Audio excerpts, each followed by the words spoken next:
নমস্কার, আমি বিথিকা। আপনারা আছেন গল্পে বিথিকা ইউটিউব চ্যানেলের সাথে। তো আজকে আমি কোনো ইনফরমেশন ভিডিও বানাবো না।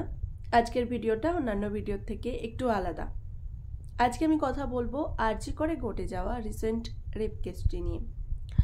আমরা মোটামুটি কম বেশি সবাই জানি সেদিন কি হয়েছিল না হয়েছিল, কম বেশি সবাই জানি। তাও আমি ছোট্ট করে একটু বলে দিই। 9ই আগস্ট তখন ভোর ওই 3টে মতো বাজে, যখন সবাই ঘুমোচ্ছে তখন একটি ডাক্তারকে রেপ করে মার্ডার করা হয়।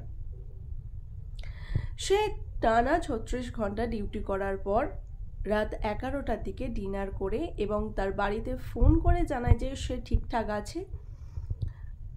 তারপরে সে যায় সেমিনার রুমে রেস্ট নিতে, কিন্তু সেখানে তাকে রেপ করা হয় এবং তাকে মার্ডার করা হয়। এরপর পুলিশ ওই কেসটিকে সুসাইড বলে ধামাচাপা দেওয়ার চেষ্টা করে, সেটা আমরা সবাই জানি। কিন্তু তারপরে জানা যায় যে না, ওটা কোনো সুসাইড কেস নয়, ওটা রেপ কেস ছিল। তো ওটা জানার পরে সোশ্যাল মিডিয়া জুড়ে প্রতিবাদের ঝড় উঠেছিল, পুরো দেশ জুড়েই যেটা উঠেছে যে অপরাধীদের শাস্তি চাই। তাতে একজনকে গ্রেপ্তারও করা হয়। তারপর 14ই আগস্ট সেদিন বলা হয় যে মেয়েরা রাতের দখল নেবে। সেখানে শুধু মেয়েরা গিয়েছিল এমনটা না, অনেক দাদা ভাইয়েরাও গিয়েছিল। ঠিক আছে, কিন্তু ভাবুন যে ওই দিন রাতেই আরজি করে আর একটা অ্যাটাক হয়। কি না, প্রমাণ লোপাট করতে হবে, না হলে আসল অপরাধীরা ধরা পড়ে যাবে। সেখানে হয়তো অনেক কিছু প্রবলেমও হতে পারে।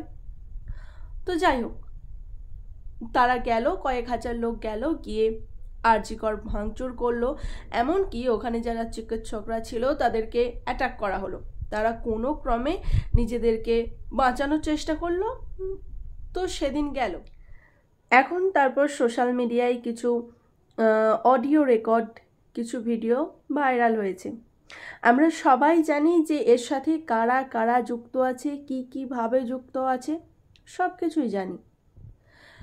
একবার ভেবে দেখুন যে সব কিছুটা দিনের আলোর মতো পরিষ্কার, কিন্তু তারপরেও দোষীদের কিন্তু কোনো শাস্তি হচ্ছে না। আমরা একটার পর একটা নাম জেনে যাচ্ছি যে ও জড়িত ছিল, সে জড়িত, কিন্তু তারপরে যে প্রসেস, তাদের শাস্তি কি হবে, তারা কোথায় আছে, কিছুই কি জানা যাচ্ছে না। কোথাও কি একটা মনে হচ্ছে না যে তাদেরকে যেন বাঁচানোর চেষ্টা চলছে শাস্তি দেওয়ার থেকেও বেশি? আর আমাদের সমাজে তো কিছু অসুস্থ মস্তিষ্কের মানুষজন রয়েছে। এরপরেও কিছু মানুষ বলবে যে মেয়েটা কেন একা ছিল ওইখানে, হয়তো তার পোশাকে ঠিক ছিল না, সেই জন্য এরকমটা হয়েছে। ওইসব অসুস্থ মস্তিষ্কের প্রাণীদের কাছে আমার একটাই কথা জানতে ইচ্ছে করে, বাচ্চা শিশুগুলো যখন রেপ হয় বা বয়স্কা বৃদ্ধা যখন রেপ হয়, তাদেরও কি পোশাকে ঠিক ছিল না? ঠিক কোন কোন জায়গা ঢাকা দিলে আর রেপ হবে না এটা আমাকে বলুন তো? নাকি মাথা থেকে পা পর্যন্ত ঘোমটা দিয়ে ঘুরবে? তাহলে এক কাজ করি আমরা মেয়েরা, আমরা পড়াশোনা বাদ দিয়ে মূর্খ হয়ে ঘুরে বেড়াই, কিংবা স্বাবলম্বী না হয়ে অন্য কারো উপরে নির্ভর হয়ে ঘরে বসে থাকি। জাস্ট আমার কিছু বলার নেই। সেই একই জিনিস 9 তারিখ থেকে আজ পর্যন্ত আমরা দেখে যাচ্ছি। ও দোষী, সে দোষী, শাস্তিটা কবে হবে? আর এই শাস্তি স্বরূপ আমরা একটাই জিনিস দাবি করছি, ফাঁসি। এর থেকে আর বেশি কিচ্ছু নয়, আমরা কোনো কিছু শুনতে চাই না। আর